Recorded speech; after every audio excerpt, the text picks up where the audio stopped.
Hello friends, welcome to SS exam. Friends, all as you all know, अपने SS examination की और graduate MTS और clerks से auditor के एग्जामिनेशन की तैयारी कर रहे थे, राइट। तो दोस्तों, उसी कड़ी में प्रीवियस वीडियो में अपनों ने आर्मी, नेवी, एयरफोर्स की रैंक्स के बारे में डिस्कस किया था, राइट। उनका दोस्तों कंपैरिजन करके पढ़ा था, राइट। तो दोस्तों, आपको कुछ 60-70% वो चीज़ें समझ आई होगी, मुझे उम्मीद है, ठीक है। और दोस्तों, आने वाले वीडियोज़ में उनको मैं और रटवा दूँगा आपको, राइट। तो आज दोस्तों अपने डिस्क्रिप्टिव क्वेश्चंस की तैयारी करते हैं। और दोस्तों, ये आपके एग्जामिनेशन में 10 सवाल आएंगे, इसमें से आपको 5 अटैम्प्ट करने हैं, राइट। तो दोस्तों 5 अटैम्प्ट करने हैं, ये 6-6 नंबर के होंगे, तो मान लो 30 नंबर का काम है आपका, राइट। तो दोस्तों, मैं चाहता हूँ कि ज़्यादा से ज़्यादा सवाल आपको सॉल्व करवा दिए जाएँ, लगभग 50-52 सवाल सॉल्व करवा दूँ, तो ताकि आपके कोई भी टॉपिक छूटे ना। और दोस्तों एमसीक्यू के अंदर भी ये चीज़ें काम आ जाए आपके, राइट। तो दोस्तों, ज़्यादा देर ना करते हुए स्टार्ट करते हैं डिस्क्रिप्टिव क्वेश्चन की सीरीज। क्वेश्चन नंबर 1 है दोस्तों, एमओडी के कितने डिपार्टमेंट हैं तथा उनके नाम लिखें। दोस्तों, वर्तमान में दोस्तों मैं आपको ये थोड़ा सा इसका जो स्क्रीन प्ले है वो फास्ट रहेगा, ठीक है। अपने जो काम की बातें हैं वही पढ़ेंगे, ठीक है। और आपको फैक्ट ओनली इसके फैक्ट याद करने हैं, ठीक है। तो दोस्तों, स्पीड थोड़ी सी ज़्यादा हो सकती है, थोड़ा सा आपको एडजस्टमेंट करना पड़ सकता है इसके अंदर, राइट। बाकी मैं सोचता हूँ जितने ज़्यादा से ज़्यादा सवाल कवर हो जाएँ वो मेरा मोटिव है इसके अंदर, राइट। एमओडी के कितने डिपार्टमेंट है तथा उनके नाम लिखें। वर्तमान में दोस्तों 5 डिपार्टमेंट है। Department of defence DOD, department of defence production DDP, department of ex serviceman welfare DESW, department of research defence research and development organisation DRDO, department of military affairs DMA, right. दोस्तों, थोड़ी सी जानकारी लीजिए। Department of defence के अंदर armed forces आ जाएंगी सारी, इनके headquarters आ जाएंगे आर्मी, नेवी, एयरफोर्स के, राइट। दोस्तों, डीएडी का डिपार्टमेंट भी डीओडी के अंदर ही आता है। दोस्तों, डीडीपी डिफेंस प्रोडक्शन की बात करूँ तो पहले 9 इसके अंदर डिफेंस पीओसी थी, 7 और जुड़ के दोस्तों 16 जो आ जाएगी वो इसी विभाग के अंदर आएगी, मिनिस्ट्री ऑफ डिफेंस के। दोस्तों, एमओडी के डिपार्टमेंट है। एक्स सर्विसमैन वेलफेयर के अंदर दोस्तों जो रिटायर हो जाते हैं, ठीक है, एक्समैन हो जाते हैं, उनसे रिलेटेड ग्रीवांस इसके अंदर एड्रेस किए जाते हैं। डीआरडीओ के अंदर दोस्तों साइंटिफिक एडवाइज़र होता है टू रक्षा मंत्री। दोस्तों, इसका जो सचिव होता है, इसका जो सेक्रेटरी होता है, वो साइंटिफिक एडवाइज़र होता है रक्षा मंत्री को, राइट। इसके बाद दोस्तों डीएमए का जो है department of military affairs, latest बना हुआ डिपार्टमेंट है। सीडीएस का पद दोस्तों इसी डिपार्टमेंट का हेड होता है। सीडीएस जो होता है वो इसी डिपार्टमेंट के हेड को सीडीएस बोलता हूँ। और दोस्तों, वो ट्राई सर्विस के अंदर कोलैबोरेशन के लिए अंदर बनाया गया है। और दोस्तों, जो सीडीएस का पद है वो मिनिस्ट्री ऑफ डिफेंस से सबसे ऊपर नहीं लिखा, आपको एक बात याद रखनी है, ठीक है। ये नहीं रखने पीछे दोस्तों स्ट्रेटेजिक तरीके से एमओडी के अंदर रखा गया है इसको, ठीक है। दोस्तों, सीडीएस जो है वो एमओडी के पूरा होल्ड नहीं करता उसको, एमओडी को, राइट। दोस्तों, सीडीएस का पद भी बना दिया, आर्मी, नेवी, एयरफोर्स को भी कंट्रोल करेगा वो, लेकिन उसको दोस्तों सबसे ऊपर नहीं रखा, राइट। क्योंकि दोस्तों क्या होता है कि मतलब वो पावर का मिसयूज़ ना कर ले, उसके लिए उनको एक डिपार्टमेंट का हेड बना दिया और बोल दिया कि ये डिपार्टमेंट जो है जो आर्मी, नेवी, एयरफोर्स को हैंडल करेगा, राइट। तो दोस्तों, स्ट्रेटेजिक तरीके से ये पॉलिसीज़ बनाई जाती है, सीडीएस का पद बनाया गया है ताकि दोस्तों इस पद का बेहतरीन तरीके से यूज़ हो सके और मिसयूज़ ना हो सके, राइट। तो इस तरीके से इसको स्ट्रेटेजिक तरीके से एक डिपार्टमेंट का हेड के रूप में इसको दिया गया है, राइट। और दोस्तों, सबके एक एक सेक्रेटरी हेड करेगा। और दोस्तों, डीओडी का जो सेक्रेटरी है उसको मैं डिफेंस सेक्रेटरी बोलता हूँ, राइट। डिफेंस सेक्रेटरी की बात आ जाएगी तो chief accounting authority, chief accounting officer, principal accounting officer की बातें आपको याद आ जानी चाहिए, राइट। दोस्तों, अब चलते हैं अपने नेक्स्ट के अंदर, सेकंड क्वेश्चन के अंदर।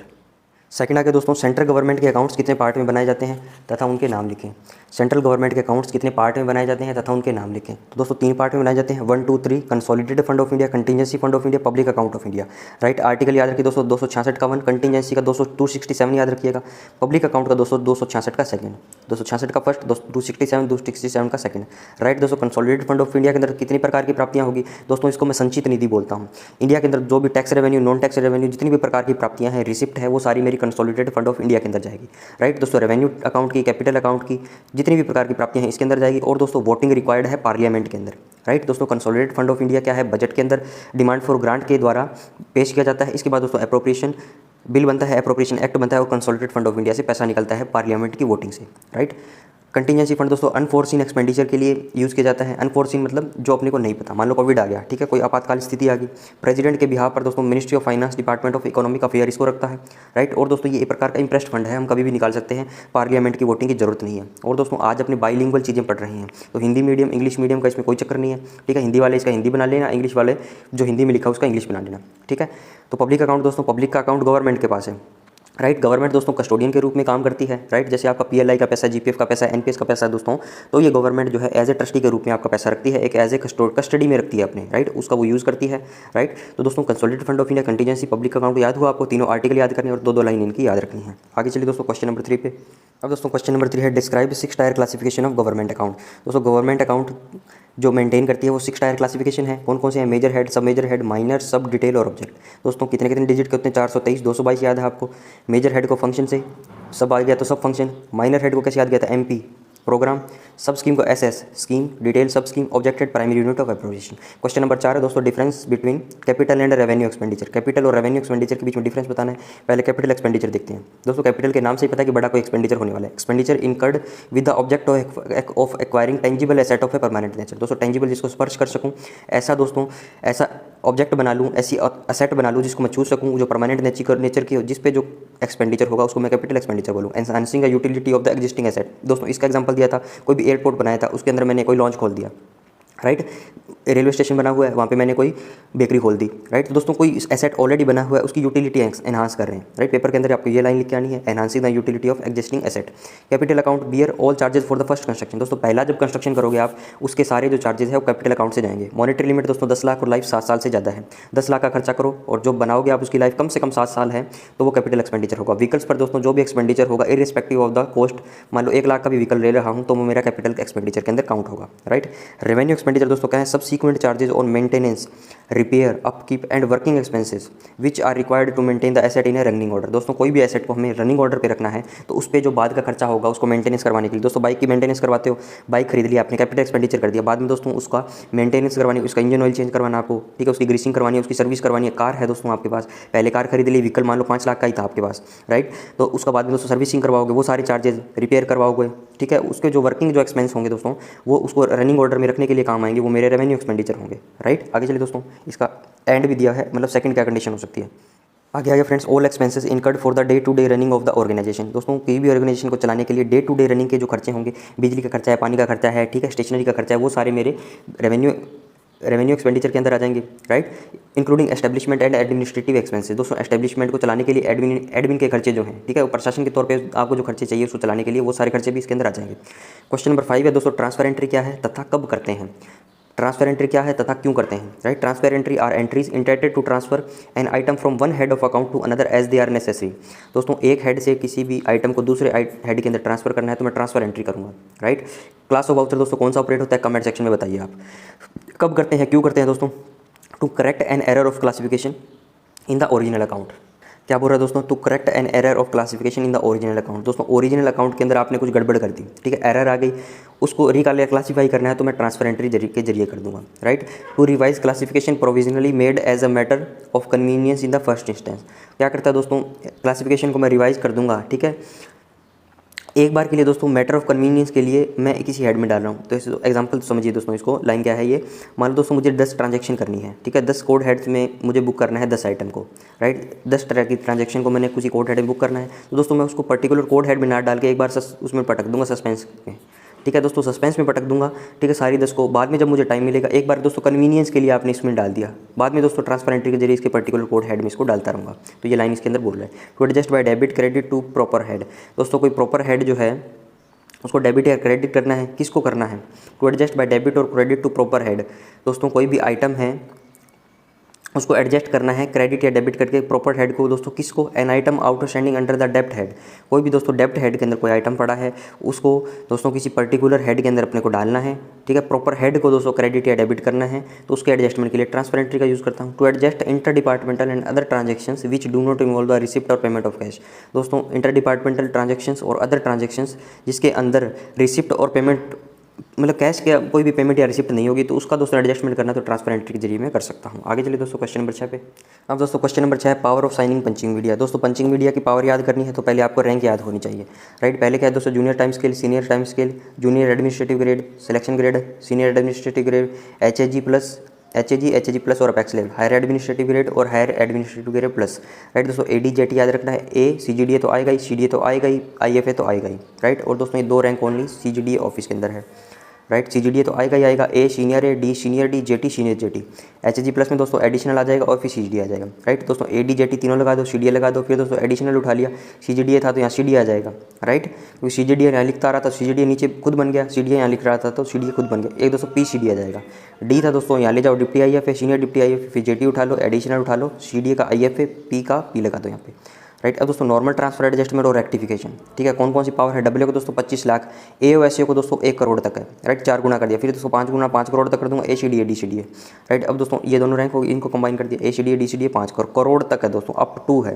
फिर जॉइंट और एडिशनल को मिला दिया 10 करोड़ तक हो, फिर दोस्तों CDA और PCDA को मिला दिया, कितना हो जाएगा 10 करोड़ से ज़्यादा।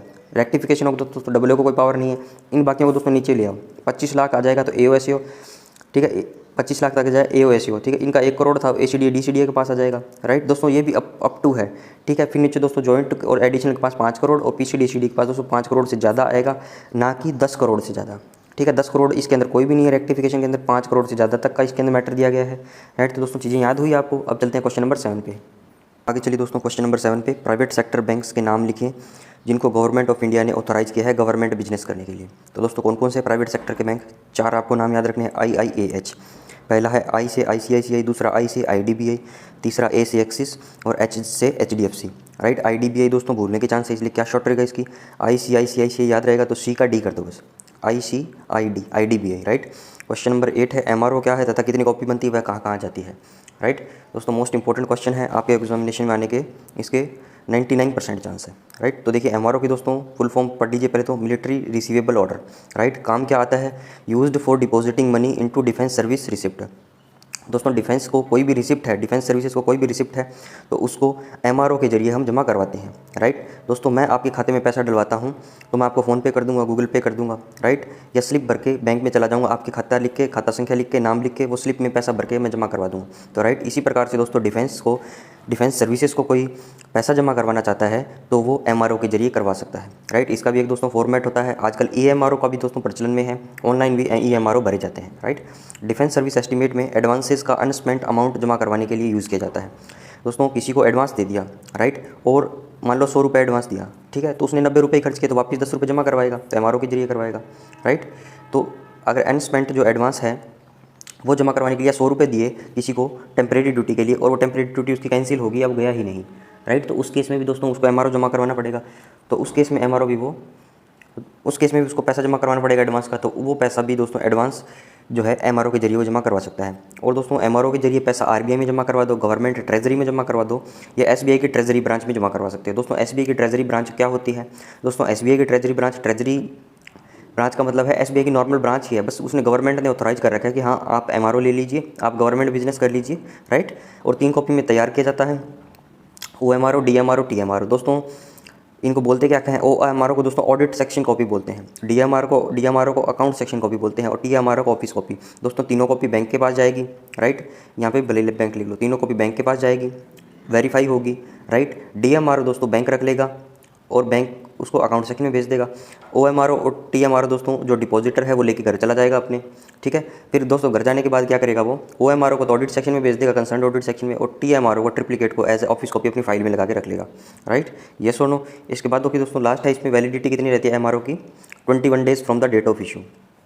जिस डेट को दोस्तों इशू हो गया उससे 21 दिन के अंदर अंदर, मान लो कॉम्पिटेंट अथॉरिटी ने साइन कर दिया तो उसके 21 दिन के अंदर अंदर उसको, यानी 3 हफ्ते के अंदर अंदर उसको बैंक में पैसा जमा करवाना है, राइट। आगे चलिए दोस्तों क्वेश्चन नंबर 9 है पंचिंग मीडिया की परिभाषा तथा क्लास ऑफ वाउचर के बारे में बताएं, राइट। तो दोस्तों पंचिंग मीडिया की परिभाषा जो है बहुत ही थोड़ी सी कॉम्प्लेक्स है, राइट, तो इसको थोड़ा सा अपने याद करने की कोशिश करते हैं, राइट। थोड़ी कॉम्प्लेक्स है फिर भी अपनी कोशिश करेंगे कि इसको याद किया जा सके और हम पेपर के अंदर लिख के आ सकें, राइट। तो देखिए दोस्तों, the receipts and expenditure accounts, receipt और एक्सपेंडिचर अकाउंट किसके, पैसा आया या पैसा गया, किसका, आर्मी का, नेवी का, एयरफोर्स का, ऑर्डिनेंस फैक्ट्री का, रिसर्च एंड डेवलपमेंट डिपार्टमेंट का तथा सिविल डिपार्टमेंट, राइट। दोस्तों 1 2 3 4 5, राइट, और ये civil department 6, paid out of the civil grant of the ministry of the defence finance, right.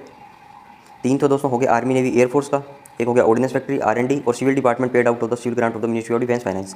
इनका दोस्तों अब ये सब क्लोज था पूरा, यहाँ से पढ़ी, the receipt and expenditure accounts इनका are electronically compiled on computer by the EDP centre या EDP section headquarters office Delhi cantt, right. क्या बोल रहा है दोस्तों, रिसिप्ट्स एंड एक्सपेंडिचर है इन ऑर्गेनाइजेशंस का, राइट, इनको इलेक्ट्रॉनिकली कंपाइल करना है। दोस्तों कंप्यूटर क्या है, इलेक्ट्रॉनिक मशीन है, राइट, जो डेटा को कंपाइल करती है।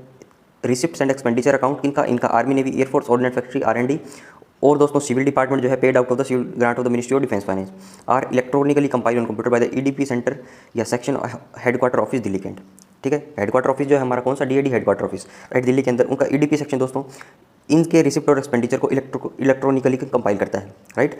इलेक्ट्रॉनिकली डेटा कौन सा, रिसिप्ट एंड एक्सपेंडिचर को कंपाइल करने के लिए कंप्यूटर पर दोस्तों, रिसिप्ट एंड एक्सपेंडिचर जो इलेक्ट्रॉनिकली डेटा है उसको कंपाइल करने के लिए कंप्यूटर पर the data available in the original vouchers, दोस्तों वाउचर्स पे डेटा लिखा होगा, are codified in documents known as punching medium.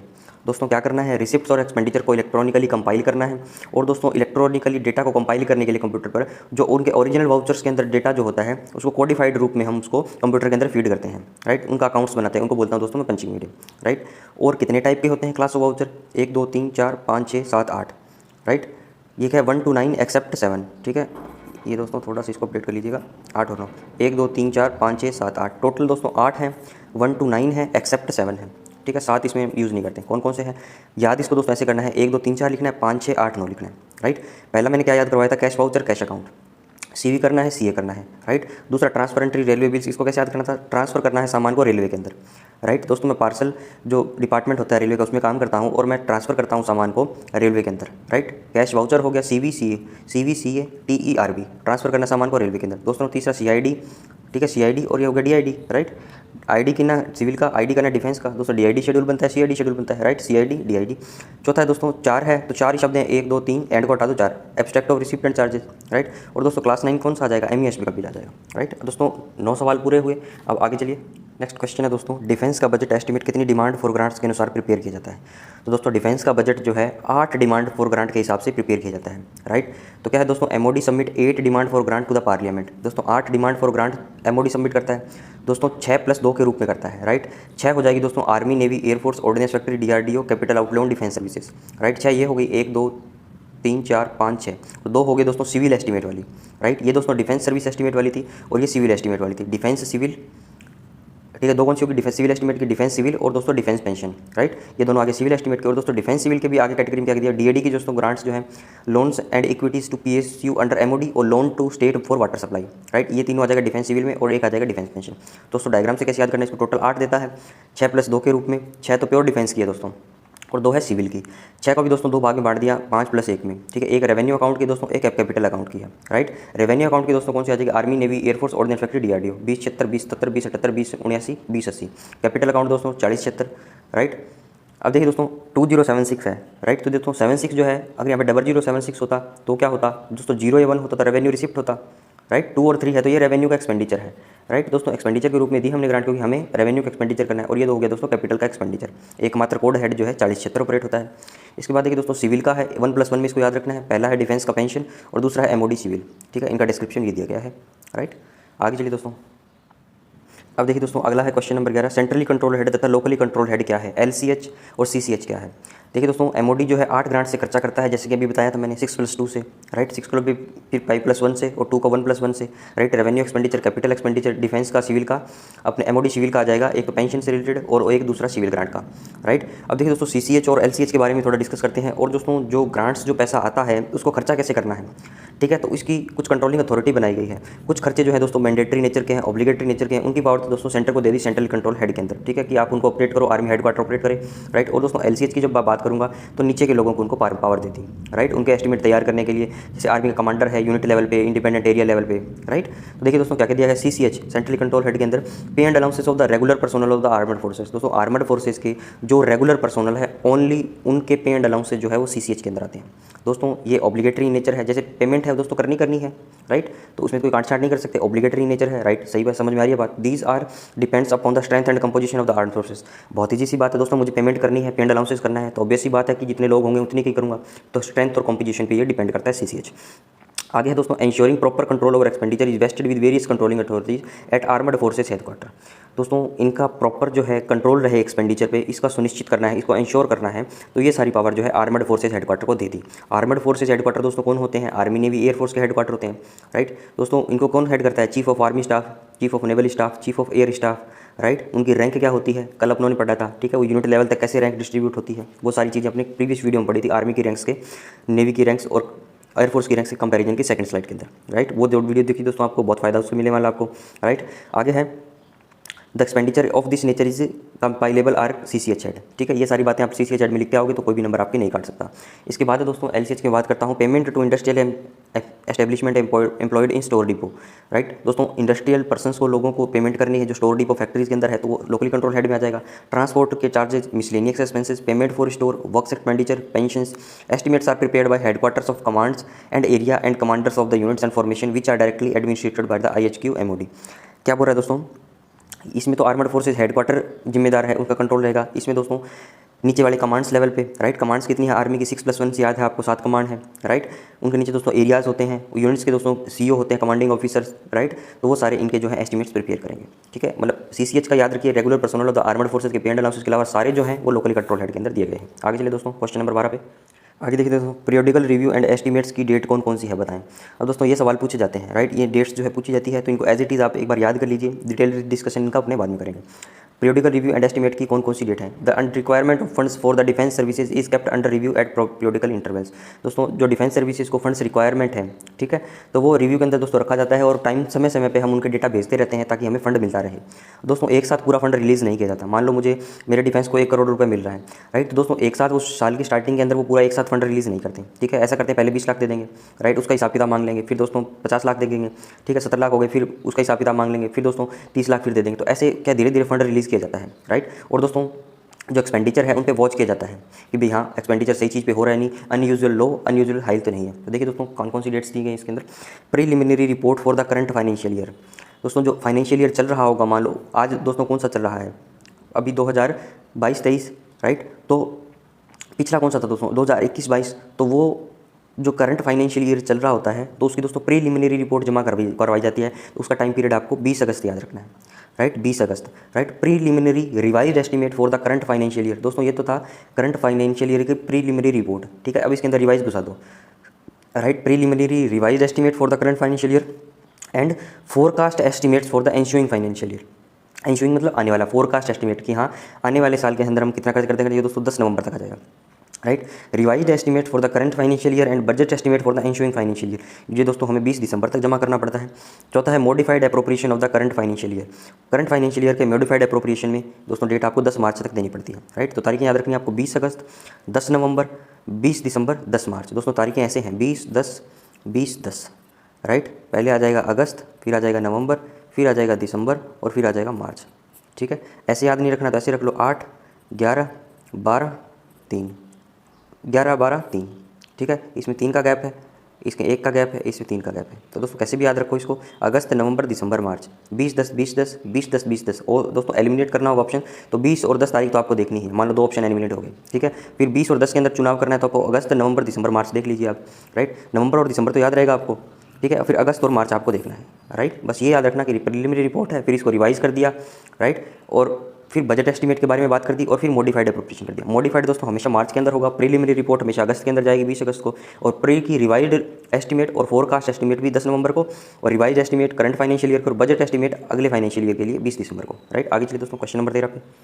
आगे चलिए फ्रेंड्स, क्वेश्चन नंबर 13 है short note on vote on account. Vote on account पे आपको शॉर्ट नोट लिखना है। तो इसकी परिभाषा क्या है, to enable the government to carry on its normal activities from 1 April. दोस्तों 1 अप्रैल से गवर्नमेंट को अपनी नॉर्मल एक्टिविटी को स्टार्ट रखना है, till such time as the appropriation bill is enacted. जब तक ये अप्रोप्रिएशन बिल इनेक्ट ना हो जाए, a vote on account is open from the parliament through an appropriation vote on account bill, right. It is generally 1/6 of the estimates growth expenditure included in the demand for grant. जितनी total demand for grant है दोस्तों, उसका 1/6 हिस्सा जो है vote on account के लिए रखा जाता है, ठीक है, या रखा जाता था। क्योंकि दोस्तों पहले बजट जो है लेट पास होता था, आजकल दोस्तों 1 जनवरी को पास हो जाता है। रेलवे बजट, आम बजट सब में मिला दिया, एक साथ कर दिया, ठीक है। तो वोट ऑन अकाउंट की दोस्तों इतनी नेसेसिटी नहीं है, ठीक है। फरवरी और मार्च 2 महीने का टाइम मिल जाता है पार्लियामेंट को, तो अप्रोप्रिएशन बिल पे बहस हो जाती है, एक्ट पास हो जाता है जनरली, राइट। फिर भी ना हो तो 1/6 भाग इसका पास करवा लिया जाता है वोट ऑन अकाउंट को as a appropriation bill pass करके, राइट। क्वेश्चन नंबर 14 है री अप्रोप्रिएशन का क्या है, शॉर्ट नोट लिखें।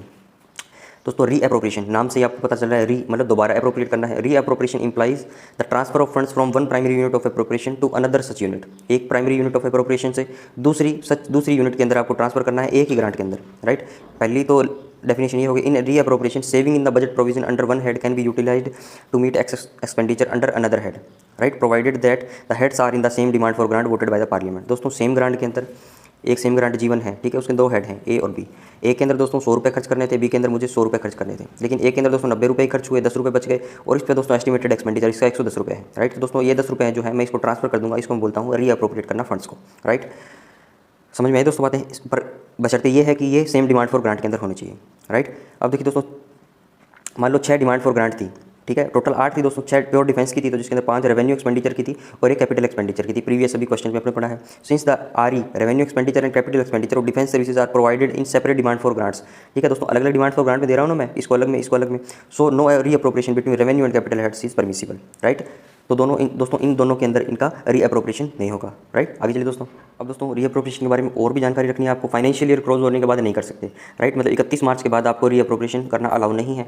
रीअप्रोप्रिएशन के पावर्स हेड्स के बीच में आपको ऐसे याद रखनी है, मेजर, सब मेजर, माइनर, सब डिटेल हेड है, राइट। डिटेल हेड यहाँ पे क्या होगा, प्राइमरी यूनिट ऑफ एप्रोप्रिएशन, जैसे पीछे बताया था कि एक प्राइमरी यूनिट से दूसरी प्राइमरी यूनिट में पैसे को डालना को रीअप्रोप्रिएशन बोलते हैं, राइट। अब देखिए दोस्तों, माइनर हेड और सब हेड है, ठीक है। माइनर हेड दोस्तों reappropriation between minor heads under major head government of India करती है। दोस्तों माइनर हेड के अंदर करना है आपको, कोई छेड़छाड़ करनी है, छेड़छाड़ दोस्तों मतलब है यहाँ पे रीअप्रोप्रिएशन, राइट। दोस्तों माइनर हेड्स के अंदर रीअप्रोप्रिएशन करना है तो वो करेगी गवर्नमेंट ऑफ इंडिया, राइट। और दोस्तों एक टॉपिक और मिलेगा जहाँ पे इनका माइनर हेड और सब हेड की अपने बात करेंगे, ठीक है, तो वो टॉपिक अलग है। आज अपने दोस्तों रीअप्रोप्रिएशन करना है फंड्स का, ठीक है, तो ये बात आपको याद रखनी है।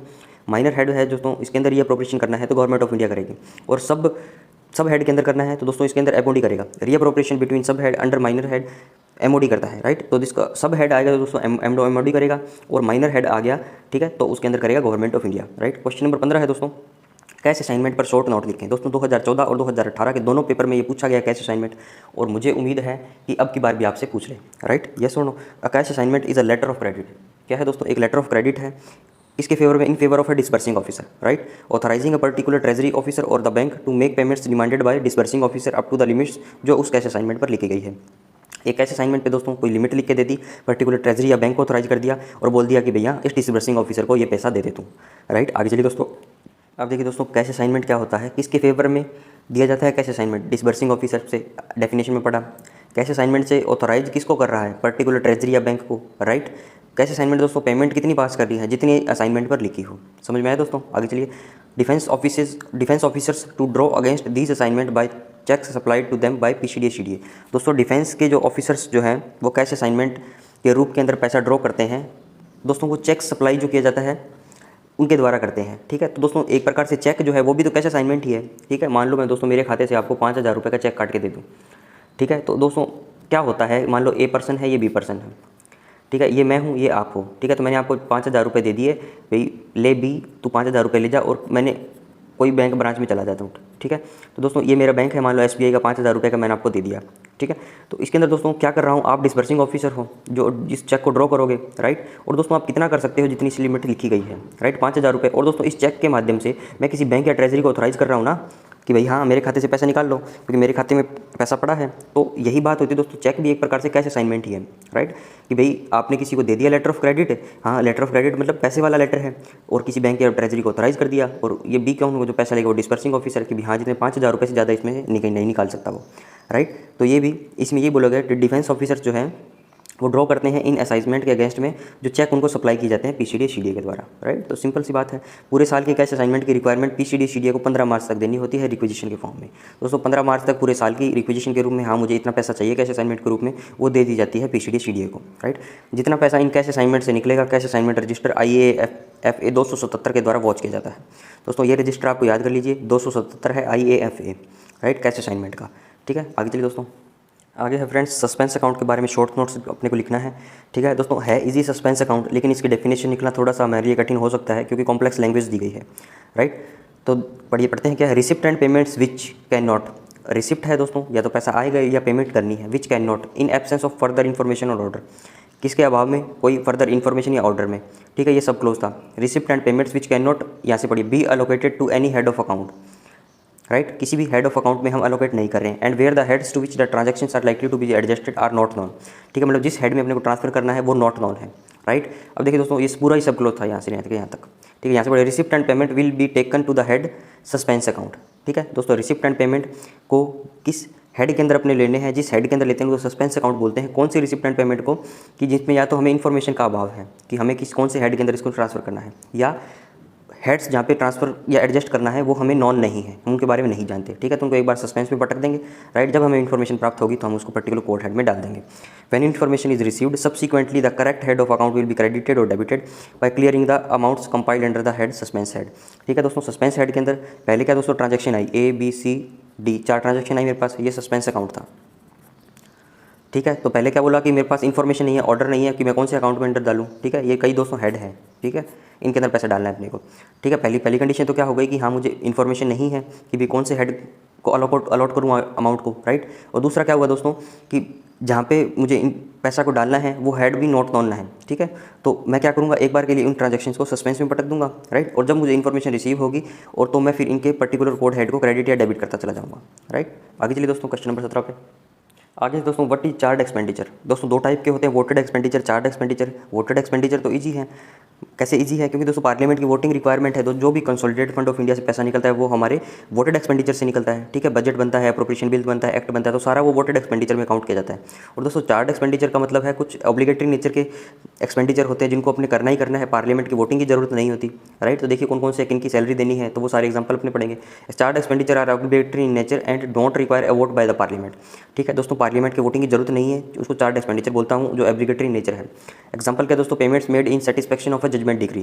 दोस्तों कोई भी ऑर्डर आ गया, ठीक है, किसी के जजमेंट आ गया, डिग्री आ गई, ठीक है, निर्णय आ गया, तो उसके केस में अपने को पेमेंट करनी है, वो चार्ट एक्सपेंडिचर है। अवार्ड ऑफ एनी कोर्ट और आर्बिट्रल ट्रिब्यूनल। दोस्तों कोर्ट या ट्रिब्यूनल किसी को अवार्ड दे दे, ठीक है, मान लो कोई केस जीत गया, ठीक है, या किसी भी प्रकार का दोस्तों एरियर मिला उसको, ठीक है, तो वो पेमेंट करनी है। इंटरेस्ट ऑन फंड्स, तो इंटरेस्ट आपको पे करना है, तो उसके अंदर क्या पार्लियामेंट की वोटिंग करवाओगे। मान लो IMF से आपने 5 लाख करोड़ का लोन ले रखा है, ठीक है, तो IMF से 5 लाख करोड़ का लोन लेकर तो इंटरेस्ट करना है, पे करना है, तो करना ही पड़ेगा दोस्तों। पे एंड अलाउंसेस ऑफ प्रेसिडेंट, ठीक है, इनके नहीं काट सकते आप। गवर्नर्स है दोस्तों, स्पीकर, डेप्यूटी स्पीकर है जो लोकसभा के, उनके पे एंड अलाउंसेस आप चार्ट एक्सपेंडिचर के अंदर लेते हो। CAG तथा सुप्रीम कोर्ट के जजेस की पेमेंट जो है वो भी आप चार्ट एक्सपेंडिचर से करते हो, राइट। चार्ट एक्सपेंडिचर दोस्तों CFI से की जाती है, कंसोलिडेटेड फंड ऑफ इंडिया से की जाती है। आगे दोस्तों लास्ट है loan for water supply programme to state government, ये भी चार्ट एक्सपेंडिचर से मेरा किया जाता है, राइट। आगे चलिए दोस्तों, अब दोस्तों वीडियो काफ़ी लंबा हो रहा है, ठीक है, तो आज का वीडियो दोस्तों यहीं रैप करता हूँ मैं, राइट। और दोस्तों जो क्वेश्चन 17 तक हैं ये सारे अकाउंट कोड से मेरे लिए गए हैं, तो एक प्रकार से आपका अकाउंट कोड जो है वो पूरा रिवाइज हो गया चैप्टर नंबर 18 तक, राइट। अब दोस्तों OM1 OM2 और हमारे ऑडिट कोड और डिफेंस सर्विस एस्टीमेट के जितने सवाल बनेंगे वो भी मैं आपको डिस्क्रिप्टिव के तौर पर करवा दूंगा, राइट। तो आपकी एक बेहतर तैयारी हो जाएगी और दोस्तों सारे आप सवाल अटैम्प्ट कर पाओगे। मोस्टली दोस्तों 70 नंबर का MCQ और 30 नंबर का डिस्क्रिप्टिव है, ठीक है। 100 नंबर का पोर्शन तो आपका यही है, 15 नंबर का लेटर कोई भी लिख लेगा, ऐसे कोई भी लिख लेगा, और 20 नंबर की इंग्लिश कोई भी कर लेगा, राइट। दोस्तों इस 100 नंबर से आप ज़्यादा से ज़्यादा खींच लोगे तो इनमें आपको मार्क्स स्कोर करने में कोई दिक्कत नहीं आएगी, राइट। तो दोस्तों नेक्स्ट वीडियो में अपने क्वेश्चन नंबर 18 से लेकर आगे उनके डिस्कस करेंगे, राइट। इस वीडियो को रैप अप करता हूँ, वीडियो को लाइक करें, शेयर करें, चैनल को सब्सक्राइब करें दोस्तों। Thanks for watching, have a nice day.